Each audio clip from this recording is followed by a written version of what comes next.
ఒకటి గమనించాల, గతంలో 10 సంవత్సరాలు ఇగో డబుల్ బెడ్రూమ్ అని చెప్పి లక్షలాది కోట్లు దోచుకొని దాచుకున్న ఘనత మీకు దక్కింది.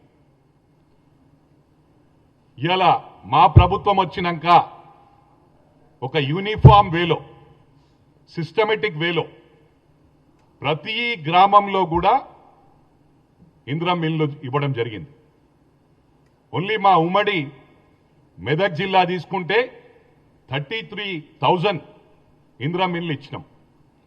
ఇది ఫస్ట్ ఫేజ్లో దాదాపు మోర్ దెన్ 50% కంప్లీట్ అయ్యాయి. సెకండ్ ఫేజ్లో కూడా మళ్ళీ ఇంకో 30,000 ఇండ్లు. అంటే నేను ఓన్లీ మెదక్ ఉమ్మడి జిల్లా గురించి చెప్తా ఉన్నాను. రాష్ట్రం మొత్తం ఏ గ్రామంలో ఒక గ్రామంలోన్నా ఇందిరమ్మ ఇల్లు ఇవ్వలేలంటే నేను రాజీనామా చేస్తానని చెప్పి ఈ సందర్భంగా తెలియజేస్తా ఉన్నాను. రాజకీయాలు వదిలిపెట్టుకోవడానికి సిద్ధంగా ఉన్నాను. అదేవిధంగా 10 సంవత్సరాలు రేషన్ కార్డు ఇయ్యని ఘనత మీకు దక్కింది. అంటే ఇవన్నీ కూడా పేదవారికి సంబంధించింది. ఇది గమనించాలి. This is very important.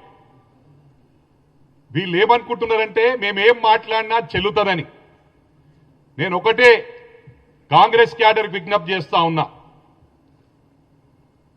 దాడికి ప్రతి దాడి ఉంటుందని చెప్పి కూడా ఈ సందర్భంగా తెలియజేస్తా ఉన్నా.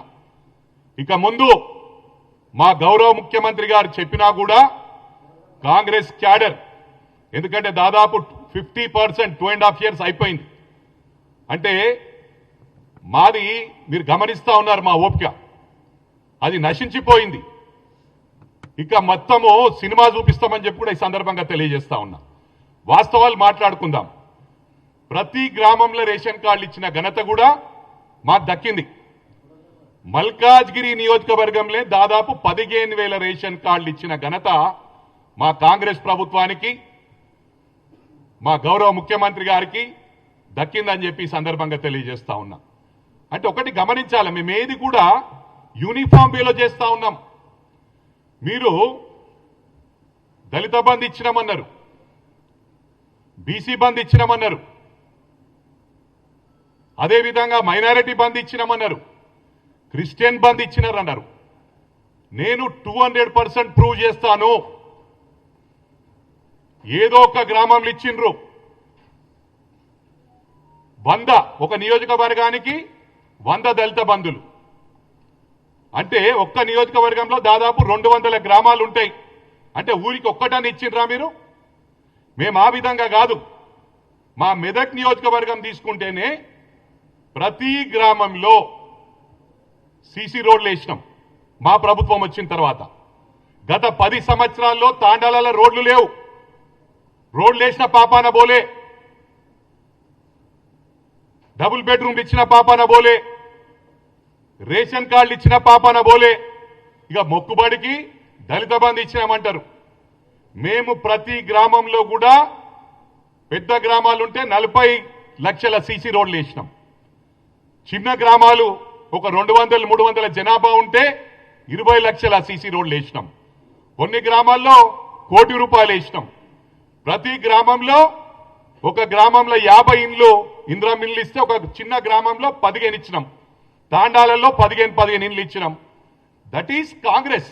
అంటే మేము యూనిఫామ్ వేలో, ఒక సిస్టమేటిక్ వేలో తీసుకెళ్తా ఉన్నాం. ఇవాళ మీరు ఇంట్లోకెళ్ళిచ్చినట్టే ప్రవర్తిస్తా ఉన్నాడు కేటీఆర్. ఇవాళ ఒక్కటి గుర్తుంచుకోవాల్సిన అవసరం ఉంది. ప్రజల్లో కాంగ్రెస్ క్యాడర్ విజ్ఞప్తి చేస్తా ఉన్నా, అవేర్నెస్ ప్రోగ్రాం పెట్టుకొని ప్రజలకు వివరించవలసిన అవసరం ఉంది. ఏ ప్రభుత్వం ఇచ్చినా we are tax payers. Tax payers అంటే మనం పన్ను కడితే మన పన్ను తీసుకొని అది మనకు రిటర్న్ ఇస్తా ఉన్నారు. ఏ ప్రభుత్వం ఇచ్చినా కూడా అవి మన డబ్బులే. వీళ్ళు ఇంతకెళ్ళి ఇచ్చినట్టు, మా నాన్నగారు ఇచ్చినట్టు అని ఫీల్ అవుతా ఉన్నాడు. ఇవాళ ఉద్యమం పేర్లో ఉద్యమకారులకు ఏం చేయలే, కేటీఆర్ బడగొట్టింది ఏం లేదు. ఇవన్నీ కూడా గమనించాల. వాళ్ళ శవాల మీద ప్యాలాలు ఏరుకునే రకం ఈ కేటీఆర్ అని చెప్పి కూడా ఈ సందర్భంగా తెలియజేస్తా ఉన్నా. అరే ఒక్కరోజన్నా ఉద్యమం చేసినవరా పై? నువ్వు ఒక్కరోజన్నా ఉద్యమం చేసిండు అయితను? అమెరికా నుంచి డైరెక్ట్ ఊడిపడి ఒక ఉద్యమకారుని నోట్ల మను పోసిండు కేకే మహేందర్ రెడ్డి నోట్ల. ఆయన కూడా ఎన్నికలలో ఎంత 300 ఓట్లతో గెలిచిండు. ఈయన గొప్పతనమా? ఈయన పడగొట్టింది ఏంది? పడగొట్టింది ఏం లేదు.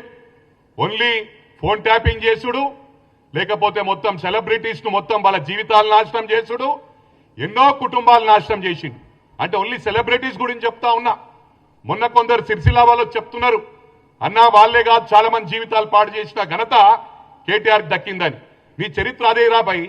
ఫస్ట్ ఎవరితో ఛాలెంజ్ చేసేటప్పుడు ఫస్ట్ మిసాల్ పెంచుకోను, సవాల్ విసిరేమా తప్పుడు. ఇది గమనించాలా. చాలా మాట్లాడుతున్నావు. నిన్న అల్వాల్కి వచ్చినావు. అల్వాల్ మల్కాజ్గిరి వచ్చి నిన్న ప్రోగ్రామ్ ఏం ప్రోగ్రామ్ అది? Voters awareness program. Voters awareness ప్రోగ్రాంలో వచ్చి నేను పీక్తా ఏక్తా అని మాట్లాడు ఎంతవరకు రైటో నాకు అర్థం కావట్లేదు.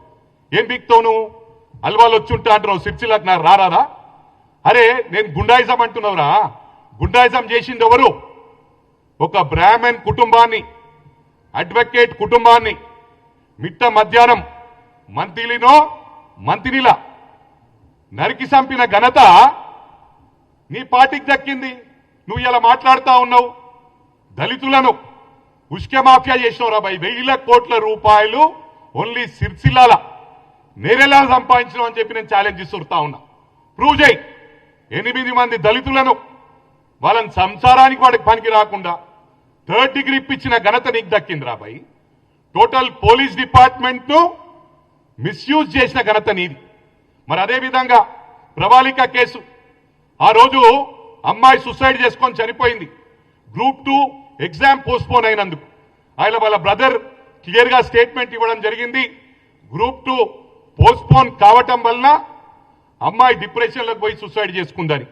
అరే స్పాంటేనియస్ గా లెట్ ఇట్ బి ఎనీథింగ్. అరే పోలీస్ ఇన్వెస్టిగేట్ చేస్తా ఉన్నారు, తప్పకుండా సమాచారం ఇస్తా అని చెప్పాలి. కానీ స్పాంటేనియస్ గా లవ్ మ్యాటర్ అని చెప్పుడు ఎంతవరకు రైట్ రా? ఒక కుటుంబాన్ని ఉసురు దాక్తారా నీకు? ఈ విధంగా మాట్లాడు, మానేసుకో. నీకు ఫీలింగ్స్, ఇతరుల ఫీలింగ్స్ తెలియదు. ఎవరి ఫోన్ లేపావు, పీక్ పడగొట్టినావు. మల్కాజ్గిరికి వచ్చి ఇంతకు ముందు దత్తకు తీసుకుంటా అన్నావు. ఏం దత్తకు తీసుకున్నావు రాబాయ్? నిన్నొచ్చి మళ్ళా నేను నిలబడతా, పీక్తా, పడగొడతా అంటున్నావు. నీ సిరిసిల్లాకి వచ్చి నేను కూర్చుంటారా బాయ్? నేను చేసిన సోషల్ యాక్టివిటీస్ ఎందుకు చెప్తలేవురా? గుండాయిజం చేసింది మీరే. మీ అటువంటి వాళ్ళని అడ్డుకుంటే మాది హీరోయిజం రా, గుండాయిజం కాదు. రేపటి నుంచి మా హీరోయిజం ఎట్లుంటో చూపిస్తా. ఇవాళ మా ప్రభుత్వం వచ్చినాక దాడులు చేసింది మీరే, రాళ్లు కొట్టింది మీరే, దౌర్జన్యాలు చేసింది మీరే. అందుకే నేను కాంగ్రెస్ క్యాడర్కు విజ్ఞప్తి చేస్తా ఉన్నా, మనం దాడికి ప్రతి దాడి చేయవలసిన అవసరం ఉందని చెప్పి కూడా ఈ సందర్భంగా తెలియజేస్తా ఉన్నా. కేటీఆర్ మరోసారి తెలియజేస్తా ఉన్నా, నువ్వు చేసింది నీ కుటుంబానికి ఏదైతే సెక్రటరేట్ లో నెట్వర్క్, సెక్యూరిటీ నెట్వర్క్ కూడా మొత్తము టెండర్ లేకుండా 100 కోట్లది నీ సొంత కుటుంబానికి ఇచ్చిన ఘనత నీకు దక్కిందిరా బాయ్. ఒక్కటి గుర్తు చేసుకో కేటీఆర్, నువ్వు చేసే అరాచకాలు. ఇవాళ ఏమన్నాడు మనోడు నిన్న? దండుపాలెం బ్యాచ్ అంటే తెలుసారా బాయ్ నీకు? దండుపాలెం బ్యాచ్ అయినా లేకపోతే స్టివర్డ్పురం దొంగలైనా నీకన్నా వాళ్ళకి మినిమం ఎథిక్స్ ఉంటాయి. సొంత చెల్లెది ఫోన్ ట్యాపింగ్ చెయ్యర్రా. సొంత చెల్లెది కాన్వర్జేషన్ ఇనుడు, సొంత బావ ఏం మాట్లాడుతుండో ఇనుడు. ఇది దొంగతనం అంటారు. దొంగల బ్యాచ్ అంటారు. దొంగల బ్యాచ్ నువ్వురా. దొంగ పనులు చేస్తూని నువ్వు అప్పా జంక్షన్ల మంత్రిగా గన్మెన్ లేకుంటే పోతుంటే రాత్రి మిడ్-నైట్ పోలీసులకు దొరికిన ఘనత నీది. మాస్క్ పెట్టుకొని దొరికినవురా భయ్. పోలీస్ డిపార్ట్మెంట్ మొత్తం చర్చించుకున్నారు. అరే వీడు మంత్రి ఉండి ఈ చిల్లర పనులు చేసుడేంది, గన్మెన్ లేకుండా అరే కార్లలో రాత్రి పూట ఓడేందని. అది దొంగతనం అంటారు. మేం దొంగతనం కాదురా భయ్, హీరోయిజం చేసుడు తెలుసు. ఇవాళ ప్రభుత్వం ఉందని చెప్పి చాలా స్మూత్ గా సాఫ్ట్ గా పోతున్నాం. మేము అనుకుంటే ఒక్కరోజు నిద్రపోవు. నీ అంతా పేడ్ బ్యాచ్ పెట్టుకొని సోషల్ మీడియాను 500 మందికి మొత్తం శాలరీస్ ఇచ్చుకుంటా నడిపిస్తున్న ఘనత నీదిరా భయ్. ఇవాళ 200 యూనిట్ల కరెంటు ప్రతి గ్రామంలో ఇస్తున్నాం. మీలాగా మొక్కుబడికి ఏదో దళిత బంద్ ఇచ్చినాము, బీసీ బంద్ ఇచ్చినాము, మైనారిటీ బంద్ ఇచ్చినాము, పీక్ పడగొట్టింది ఏం లేదు. మేము ప్రతి ఊర్లో ఇందిరా మిల్లు ఇస్తున్నాం. ఇవాళ ముఖ్యంగా గమనించాల 10 సంవత్సరాల్లో ఇవాళ 1600 కోట్లు ఉంటాయిరా మీ దగ్గర.